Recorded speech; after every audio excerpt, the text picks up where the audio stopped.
নমস্কার বন্ধুরা, কেমন আছো তোমরা সবাই? সকাল সকাল আমার ক্লাসগুলোকে কমপ্লিট করেছি। আজ বিকেলের দিকে একটু ছুটি ছিল।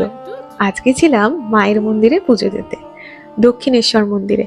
অনেক দিন যাওয়া হয়নি, অনেক দিন পরই আজকে গেলাম। আর আমার সাথে ছিল আমার মা, আমার সব সময়ের সঙ্গী। গোলাপ তো খুব প্রিয় সবারই, তার সাথে সাথে সূর্যমুখী ফুল কিন্তু আমার সব থেকে বেশি প্রিয়। তোমাদের কোন ফুলটা প্রিয় জানি। মন্দিরে তো ফোন ক্যামেরা কিছু অ্যালাউ নেই, ফটো তোলা বারণ, তাই মাঝখানের আর ভিডিও শেয়ার করতে পারলাম না। আবার তোমাদের সাথে দেখা হচ্ছে মায়ের পুজো দেওয়ার পর। ভিডিওতে যেই লোকেশনটা দেখতে পাচ্ছ, ভীষণ শান্ত পরিবেশ। আর এই লোকেশনটা থেকে মায়ের মন্দিরটা ভীষণ সুন্দর পরিষ্কার দেখা যায়। এখানে আমরা ফটো তুললাম, ভিডিও করলাম, সুখ দুঃখের কথা বললাম, বেশ অনেকক্ষণ কাটিয়েছি। আজকের দিনটা খুব সুন্দর ছিল, শুধু এই নুন ছাড়া দই ফুচকা ছাড়া। মা তো খায়নি, নুনের অভাব মেটাতে পুদিনা খেতে খেতে বাড়ি ফিরলাম। বাই।